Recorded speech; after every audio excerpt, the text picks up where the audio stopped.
The Big Empty has many new and exciting weapons for us to use. A silencer rifle, jury-rigged Tesla cannon, there's even a weapon with the brain of a dog. But what if you wanted to use something that's closer to PPE than an actual weapon?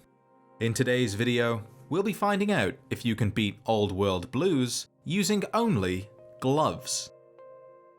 After naming my character, deciding what kind of person I wanted to be, and robbing the doctor blind, I walked unhindered to the Mojave Drive-In and waited until night so we could fully enjoy the show.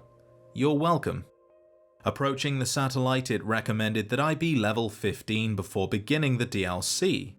To give myself a fighting chance, I did just that, assigning points into the skills I would be using and perks that would give a glove-wielding maniac such as I the strength and endurance to outfight a wet paper bag. Now inside the DLC, I learned 4 things. My brain, heart, and spine had been replaced with machines. The brain I once had was somehow missing.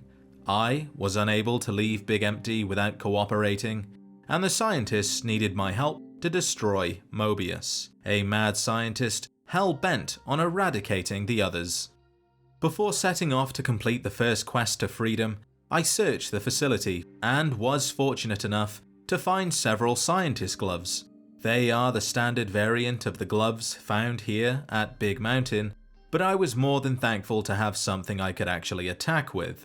With a weapon in hand, or on hand to be more precise, I headed out on my many penis-tipped feet to retrieve the first item needed to defeat Mobius. Ah, that is correct. You must walk upon your many penised feet, much slower than our advanced hovering robotical frames.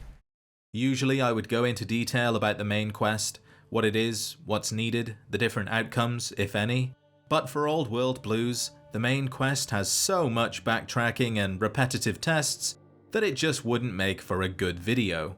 So instead I'll just cover the more interesting parts of the challenge. On the way to the X13 Research facility to get the sonic emitter upgrade, I fought my first enemy, a Night Stalker. We fought on a bridge and there was enough room to avoid its attacks and in return, do some heavy petting. Not that kind of course, this isn't that type of channel. I received minimal damage, but I suspected that multiple stalkers at once could be a problem, considering how much damage one of their bites did.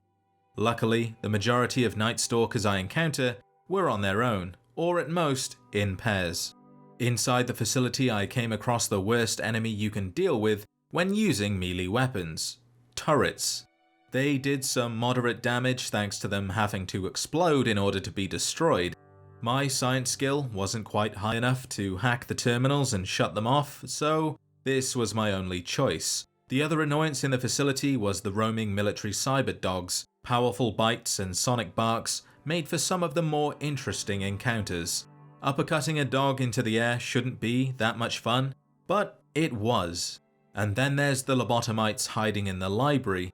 They really aren't worth mentioning. The only real opponent in the entire facility that posed a serious threat was Gabe, the giant robotic dog, whose single bite was powerful enough to gobble up a quarter of my health. Thanks to VATS and being built different, I put him down.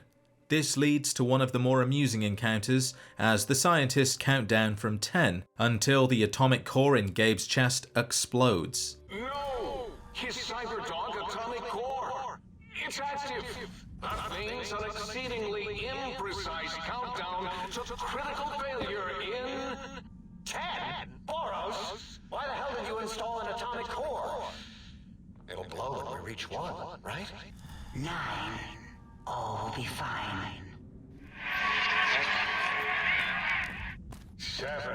Yes, 7. 6. Halfway to destruction, measured in clicks. 5 by 5. Someone's coming in line. 4, as in forbidden. Do you hear me, think tank? It is I, Mobius, hacking your freaquinosity. Mobius? 3, as in we. As in we are in trouble. That didn't rhyme. 2, as in too late. And 1, as in Mobius has won. I hope it's glowing up right now in your faces.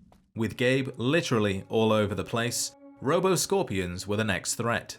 Always great in numbers and actually quite deadly, provided they attack you. If you're quick enough, you can avoid their pincers, glove slap them a single time, and step back to safety. Rinse and repeat for an easy win. Sure, it is cheap, but it also works. It's no big deal. The next location was the X13 Research facility. Inside I found a pair of gloves that I couldn't use, the prototype X13 gloves. These were just one of 3 parts needed to build the experimental stealth suit, a suit that automatically administers stimpaks and medex when needed, and before I forget to mention, it talks. You're my best friend forever. Ready, steady, fighty.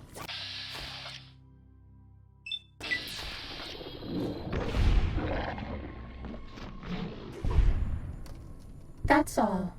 Also, I kind of killed the Robobrains inside the facility. They weren't hostile, but I had a feeling that before I left they would be, so I killed them all. It turns out that they were actually part of the facility's stealth test, and with them destroyed, I didn't really need to sneak around at all, which was the whole point of the suit and the whole point of the test. Several more tests were completed. I uppercut a Night Stalker, which was very satisfying, and ran away from everything on the way to the X2 transmitter antenna array. This wasn't so much a test, more like kill the lobotomites and steal the antenna. Pretty boring. But I did face off against what has to be one of the creepiest enemies in Fallout, at least in my opinion, the Y-17 Trauma Override Harness. As scary as they may sound and look, they were about as formidable as a lobotomite. With all the tools needed to defeat Mobius, I returned to Dr. Klein. You see, using the antenna to boost the emitter's sonic frequency and the stealth suit to bypass the Forbidden Zone lock, yes, that could work. Was that my plan? It must have been. Sometimes I truly surprise myself. The door is open, and now Mobius will get his. Now, at this point, I was a little tired of seeing the same old blue glove. I thought by now I would have found another colour, but no. So I put the Forbidden Zone on hold and went to check out Higgs Village, the place where the scientists used to live back when they were more human. I scoured the houses, saw a portrait of Mr. House, a catwalk with a teddy bear audience, and Stripe, a tiny Deathclaw with a big heart. This little monster crippled and killed me several times. He might be small, but he's without a doubt the toughest creature so far.